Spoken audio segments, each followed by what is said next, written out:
வசுதேவசுதம் தேவம் கம்சச்சாடூரவர்த்தனம் தேவகீ பரமானந்தம் கிருஷ்ணம் வந்தே ஜெகத்குரும் வியாசாய விஷ்ணுரூபாய வியாசரூபாய விஷ்ணவே நமோ வை பிரம்மநிதயே வாசிஷ்டாய நமோ நமः. கீதா சுகீதா கர்த்தவ்யா கிமன்னி சாஸ்திர விஸ்தரைः யா ஸ்வயம் பத்மநாபஸ்ய முகபத்மாபினிஸ்ஸருத்தா. பகவத்கீதையே 13 என்று 6 அத்தியாயம் கொண்ட 3 பிரிவு ஷட்கம் அனுபவிக்கும் கிரமத்தில் 3வது கடைசி ஷட்கத்தில் காட்டப்பட்ட பொருள்களை சாரமாக இனி அனுபவிப்போம். பரமாச்சாரியரான் ஆளவந்த 13 முதல் 18 அத்தியாயங்கள் வரையிலான இந்த ஷட்கத்தின் பொருளை சங்கிரகித்து வருடும் ஸ்லோகம். பிரதான புருஷ வியக்த சர்வேஸ்வர விவேச்சனம் கர்மதீ பக்திரித்யாதி பூர்வ சேஷாந்திமே அந்திமோதிதா என்பது பிரதான முக்குணங்களுடன் கூடின மூலப்பிரகிருதி அவ்யக்தம் புருஷா ஜீவாத்மா வியக்தா பிரகிருதியிலிருந்து உண்டாமவை காரிய பொருள்கள் சர்வேஸ்வரா இவை அனைத்துக்கும் சுவாமியான எம்பெருமான் ஆகா தத்தத்திரயத்தையும் இந்த தத்தங்களை வேறுபடுத்தி அறிதல் விவேச்சனமாகும். இந்த தத்தங்களை வேறுபடுத்தி அறிதல் விவேச்சனமாகும். கர்மதி பக்தி இத்தியாதி கர்மா ஞானா பக்தி யோகங்கள் இவை முதலான பூர்வசேஷா முன்பு சொல்லப்பட்டதில் இன்றும் விசாரிக்க வேண்டியது அந்திமே உதிதா கடைசி 3வது ஷட்கம் 6 அத்தியாயங்களில் பேசப்பட்டது.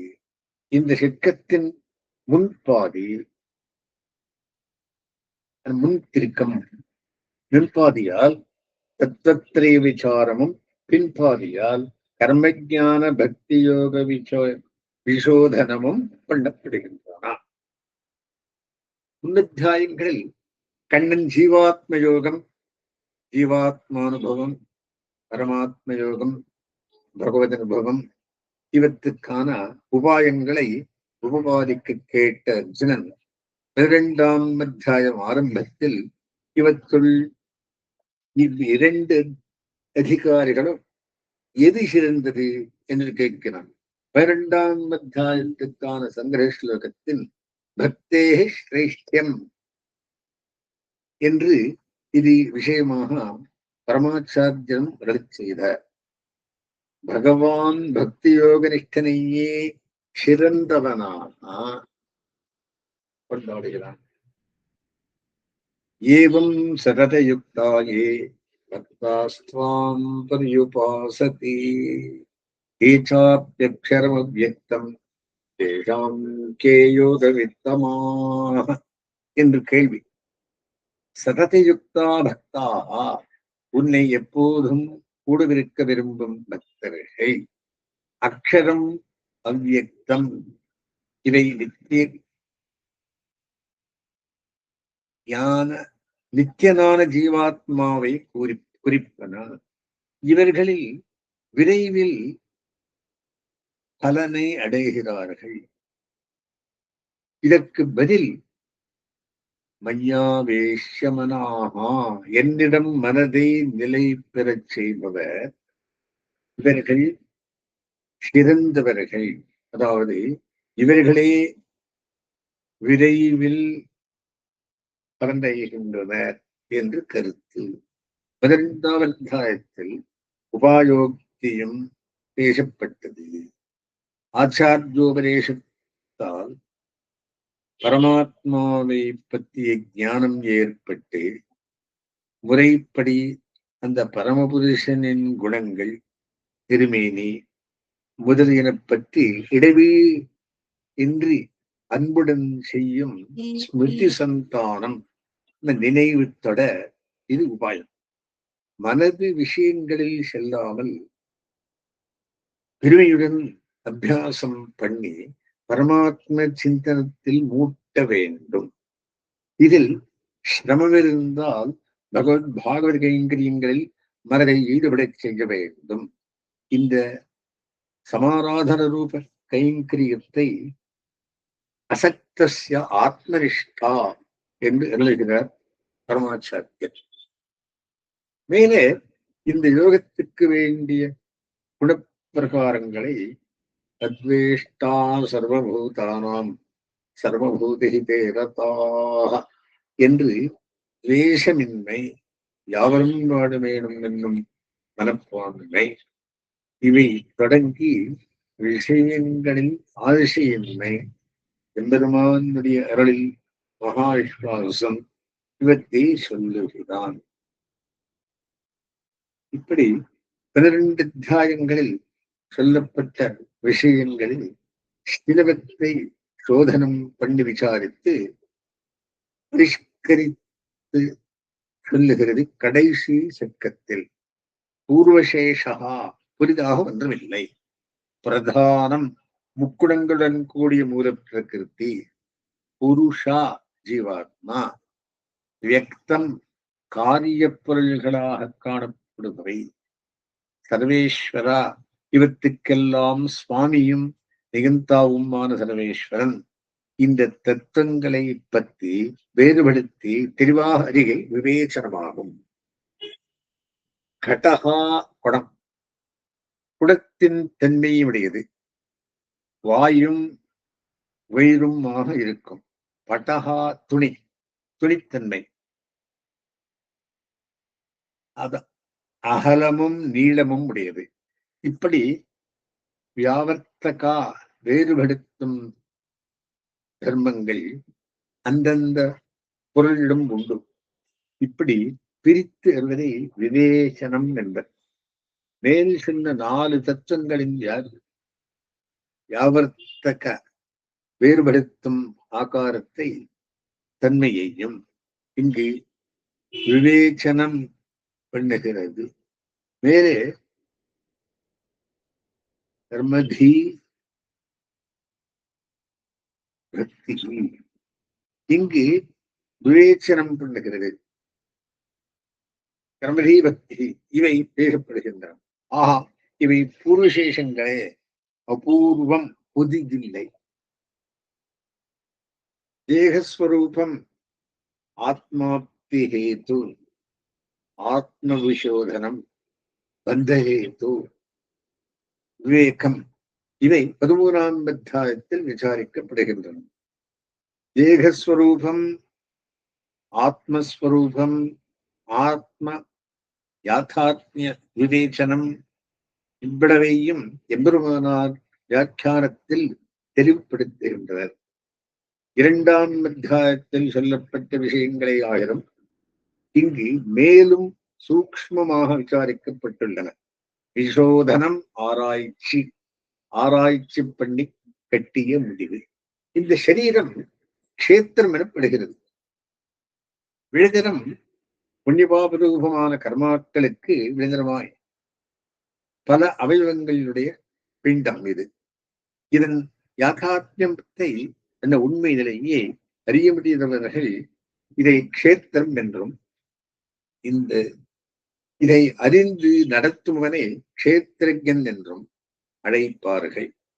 அறியப்படுவது க்ஷேத்திரம், அறிபவன் க்ஷேத்திரஜன், ஞாதா அறியுமவன் வேறு.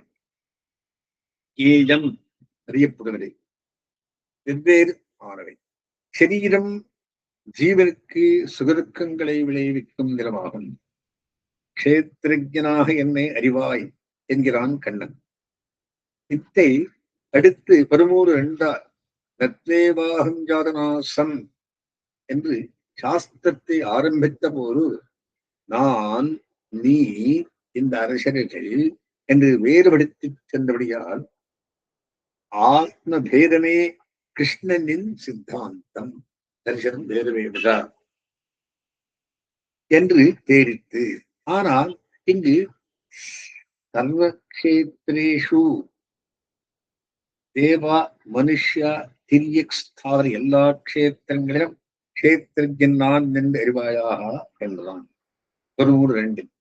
இதனால் அபேதம் அத்வைத்தம் சொல்லுவதாக தேரும். இதை விளக்கும் பொருட்டு நமது பாஷ்யக்காரர்கள் போன்ற வேதவாதிகளுக்கு உரியதாவது. க்ஷேத்திரம் சரீரம், க்ஷேத்திரஜன் அறியும் ஜீவாத்மா என் 2 விஷயங்கள். 102 சர்வக்ஷேத்திரேஷு க்ஷேத்திரஜம் மாம் வித்தி என்னவில்லை. அப்படி சொன்னால் ஆத்மாக்களுள் அபேதம் ஐக்கியம் தேரும். க்ஷேத்திரஜன் சாபி மாம் வித்தி என்று மூலம். சாபி என்பது க்ஷேத்திரஜனாகவும் என்று எதையோ கூட்டிக் கொள்வதை காட்டும். ஜீவனையும் நானாக அறி என்பதால் கூட்டிக் கொள்ளப்படுவது சரீரம் என்று ஸ்ரீபாஷ்யக்காரர் அபிப்பிராயம். முதல் ஸ்லோகத்தில் 2 தத்துவம், க்ஷேத்திரம் க்ஷேத்திரஜன் என்று. மேலே 2வதில் க்ஷேத்திரம் க்ஷேத்திரஜன் மாம் என்று 3 விஷயங்கள். க்ஷேத்திரத்தை நானாக அறிவாய், க்ஷேத்திரஜனையும் நானாக அறிவாய். இப்படி சொன்னால்தான் சாபி என்ற அர்த்த தத்துவமாகும். சங்கரர் தமது பாஷ்யத்தில் சா அபிக்கு குரல் கூறவில்லை. இது வியர்த்தமான சப்தமா? ராமானுஜர் அப்படி எண்ணவில்லை. க்ஷேத்திரம் க்ஷேத்திரஜன் 2ஐயும் கண்ணராக அறிவது எப்படி? இது உடல் உயிர் உறவால் சரீர ஆத்ம பாவம் பொருந்து வெளிப்படுகிறது. வெள்ளை வஸ்திரத்தில் சுக்லகா பட்டகா, வஸ்திரம் பொருள், வெண்மை அதனின்றும் பிரிக்க முடியாத தன்மை. இந்த தன்மையே விசேஷனம் என்பர். காக்கம் கருப்பு என்றால் கருமை விசேஷனம், காக்கம் விசேஷம். காதனை அடைந்த புருஷன் குண்டலி புருஷகா என்றவிடத்தில் குண்டலம் ஒரு விசேஷனமாகும். ஆனால் அத்தை புருஷனிடத்திலிருந்து பிரித்து பார்க்கலாம். பிரித்து பார்க்க முடியாத விசேஷனத்தை உபதக் சித்த விசேஷனம் என்பர் சாஸ்திரம் அறிந்தவர்கள். வஸ்திரத்துக்கு அதன் வெண்மை உபதக் சித்தம், பிரிக்கக்கூடிய விசேஷனம் பிருத்தக் சித்த விசேஷனமாகும். சொல்லிலேயே இது தெரியும். வெள்ளை வஸ்திரம் சுக்லகா பட்டகா, காதலை உடைய புருஷன் குண்டலி புருஷகா, கிருஷ்ணகா காக்கா கருப்பு காக்கம், தண்டி புருஷகா கோலை உடைய புருஷன், சுக்லகா பட்டகா என்ற சொல்லில் வெண்மையுடைய வஸ்திரம் என்பதில்லை. தண்டி புருஷகா என்பது போக்கி தண்ட புருஷகா என்பதில்லை. சுக்லகா பட்டகா என்பதால் வெண்மை சுக்லத்துவம் அபதக் சித்த விசேஷனம் என்று தெரிகிறது. தண்டி புருஷகா என்பதில் உள்ள பிரத்யேகம் ஈ தண்டமானது, பிருத்தக் சித்த விசேஷனம் என்று காட்டும். பிரபஞ்சம் சித்து அச்சித்து இவத்தின் சேர்க்கை. பிரபஞ்சத்துக்கு பரமாத்மாவான சர்வேஸ்வரனுக்கும் உள்ள உறவு அபிருதக் சித்தம். உயிருக்கும் உடல் அபிருதக் சித்த விசேஷனம். உயிரை பிரித்தால் உடல் வெறும் பிணமாய் விழுகிறது. நீராய் நெடுநாய் தீயாய் காலாய் நெடுவானாய் சீராறு சுழல்கள் 2ஆய் சிவனாய் அயனானாய் திருவாய்மொழி என்று எம்பெருமானை ஆழ்வார் அளிக்கிறார். உயிரத்த பஞ்சபூதங்கள் நீர் நிலம் முதலியன சிவன் அயன் முதலியோர் உயிரும் உடலும் சேர்ந்த ரத்தங்கள் எல்லாவற்றையும் எம்பெருமான் என்கிறார் ஆழ்வார். ஜோதிம்சி விஷ்ணு பனானி விஷ்ணு புவனானி விஷ்ணு என்று பலவத்தை எடுத்து எல்லாம் விஷ்ணு சர்வம் விஷ்ணுவயம் ஜெகத்து என்று பராசர பகவான் ஸ்ரீ விஷ்ணு புராணத்தில் பேசுகிறார். எம்பெருமான் ஜெகச்சரீரி, இவன் ஷரீரி உரையும் உயிர். ஜெகத் இவனுடைய சரீரம், ஜெகத்து இவனுக்கு அபதக் சித்த விசேஷனமாகும். இதுபோல 13:2 ஸ்லோகத்தில் கஷேத்திரம் கஷேத்திரஜன் இரண்டும் மாம் என்ற தனக்கு அபதக் சித்த விசேஷணங்களாக கண்ணன் சொல்லுகிறான். கஷேத்திரம் நான், கண்ணன், கஷேத்திரஜனம் நான் என்று சொல்லப்பட்டதாயிற்று. இதை நித்தியயோகம் என்றும் உள்ள உறவு என்பர். மலரும் மனமும் விஷயங்கள் இரண்டாயினும் பிரிக்க முடியாத ஒன்றேயாம்.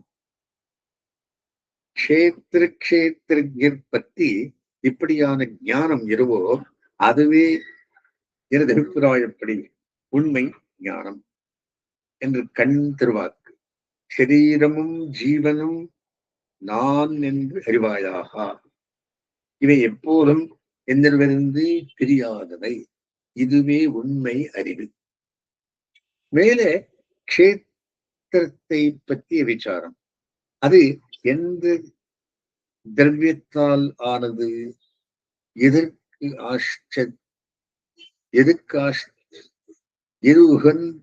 எதற்காச்சரியம்? இருப்பிடம் எத்தால் உண்டானது? எப்படி மாறுகிறது?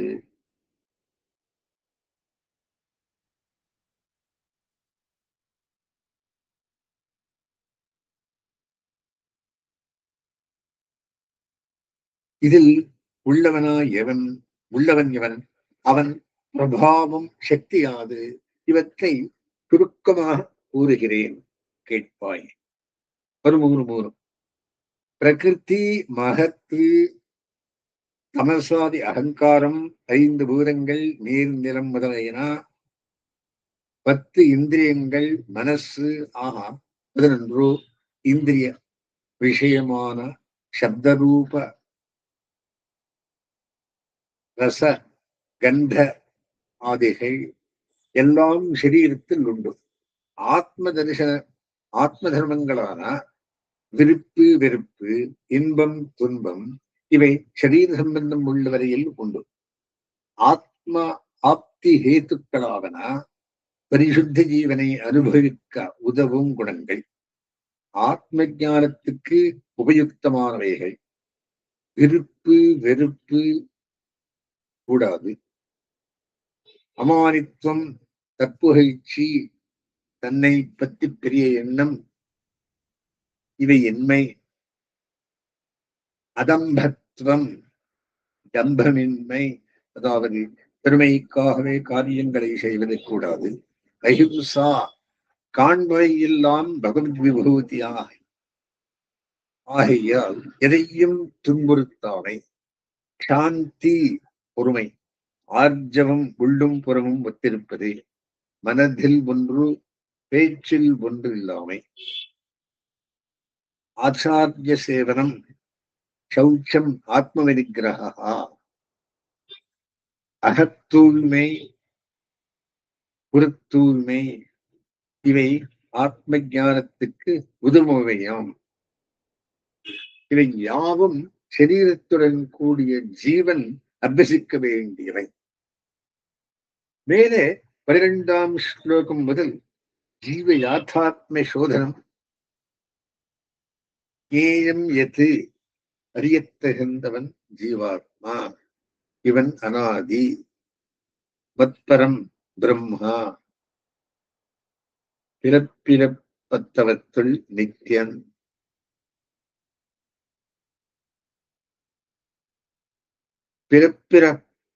பிறப்புகள் உடலுக்கு ஆத்மாவுக்கில்லா. இவன் என்னை உயர்ந்த தத்துவமாக கொண்டவன். மத்பரம், பிரம்மா என்றதால் பெருமை காட்டப்பட்டது. பிரம்மசப்தத்தால் ஜீவனை சொல்லலாமா? இரண்டும் ஒன்றாய் இல்லவே இல்லை. இது ஜீவனை சொல்லிவிடும். ஸ்வரூபத்துக்காக எங்கும் பரந்திருக்கும் பெருமை பரமபுருஷனுக்கே உண்டு. ஜீவாத்மா முக்த திசையில் முழுதும் மதந்த ஞானம் உடையவனுமா உடையவனாகியால் அதன் மூலம் எங்குள்ளதையும் அறியும் பெருமை உள்ளவன். இதை பற்றி உபச்சாரமாக இங்கு ஜீவனை பிரம்மஹா என்கிறது. ஆத்மாப்திக்கு இல்லாத போது சரீரம் பந்தஹேதுவாகவே ஆகிவிடுகிறது. முக்குணங்களின் சேர்க்கையே பந்தத்துக்கு காரணமாகிறது. சரீரம் வேறு ஆத்மா வேறு என்ற விவேகம் அவசியம். 14ஆம் அத்தியாயத்தில் முக்குணங்களின் கலப்பு சம்சார பந்தத்தை உண்டாக்கி தரும். இம்முக்குணங்களே ஜீவனின் செயல்களுக்கு காரணமாய் அமைகின்றன. முக்குணங்களின் காரியத்தை கடப்பது எப்படி சாத்தியம்? புருஷார்த்தம் பகவத் சரீரம். ஆகா 4 விஷயங்கள் பேசப்படுகின்றன. முக்குணக் கலப்பை உடையவன் பலவிதமான புண்ணியபாப ரூபமான செயல்களை செய்கிறான். இந்த செய்கை பலன்களை அனுபவிக்க சரீர சம்பந்தம் ஏற்பட்டு தொடர்ந்து வருகிறது. சத்துவம் தலையெடுத்தால் ஞானமே புருஷார்த்தமான அதுவே ஆனந்தம் தருவதாக இருக்கும். கூட பிரம்ம நிஷ்டை இல்லாவிடில் பந்தமே நிலைக்கும். ராஜசனுக்கு செயல்படுவதிலே அதிகமாயும்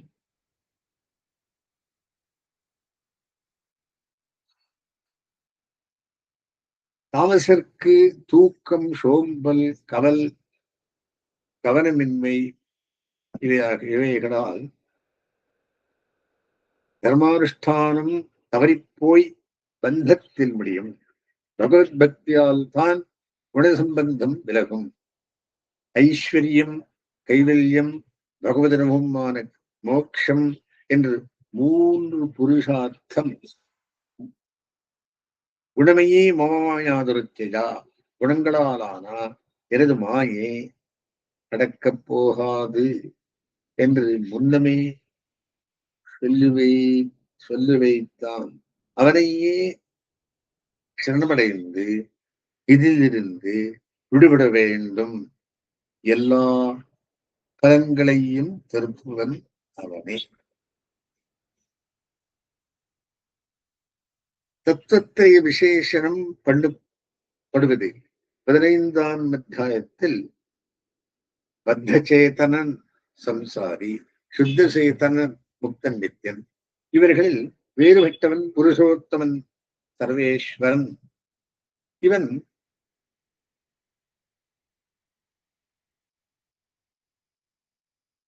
ஓக்கத்தை வியாபித்தாலும் இவன் ஜெகத்தை வியாபித்தாலும் தரிப்பதாலும் சுவாமியாக இருந்து நியமிப்பதாலும் சேத்தனன் என்றும் வேறுபட்டவன் என்கிறது 15ஆம் அத்தியாயம். உத்தம புருஷஸ்தத்யா பரமாத்மேத்யுதாகிருத்தா. க்ஷேத்திரஜ்ஞ விஷயத்தில் எம்பெருமானார் நிர்வாகத்துக்கு ஆதார பிரமாணம் சர்வஸ்யசாகம் ஹிருதி சந்நிவிஷ்டா. எல்லா ஜீவராசிகளின் இதயத்திலும் நான் நிலைத்திருக்கிறேன். வேதைச்சு சர்வைர் அகமேவ வேத்யா. எல்லா வேதங்களாலும் அறியப்படுவனே நானே. பிரகிருதி சம்பந்தம் உடைய புருஷன், அந்த சம்பந்தம் இல்லாத புருஷன் ஜீவர்கள். இவர்களில் வேறுபட்டவனாய் பரமாத்மா எண்ணப்பட்டவனாய் நியந்தாவாய் உள்ளவன் புருஷோத்தமன். உத்தம புருஷஸ்தன்யா பரமாத்மேத்யுதாகிருதா. இப்படி என்னை புருஷோத்தமனாக அறிந்து வழிபடுபவன் எல்லாம் அறிந்தவனாவான். வியாபனம். பாலில் பெண்ணை போல் நிறைந்திருக்கை எங்குமுள்ள கண்ணன்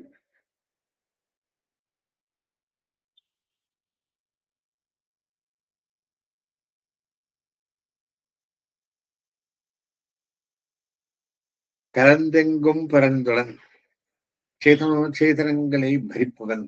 இது பரணம். இவன் இல்லாத போது இவனும் இல்லை. தரிப்பவன் பகவான். சுவாமியம் எல்லாமே அவன் உடைமை. சொத்து அவனே உடையவன். நியமிப்பவன் சுவாமி. வீடு யானிடம் வீடு செய்யும் பின். இக்காரணங்களால் சர்வேஸ்வரன் ஜீவன்களினின்றும் வேறுபட்டவன். இது விவேச்சனம். கடைசி 3ஆம் அத்தியாயத்தின் அபிப்பிராய சாரத்துடன் பகவத்கீதா சாரம் கட்டுரை தொடர் முடிவு பெறும். வஸ்துங்கதமாரம்பம் கிருஷேகர மத்தியமாம் லக்ஷ்மி பரியந்தாம் வந்தே குரு பரம்பராம்.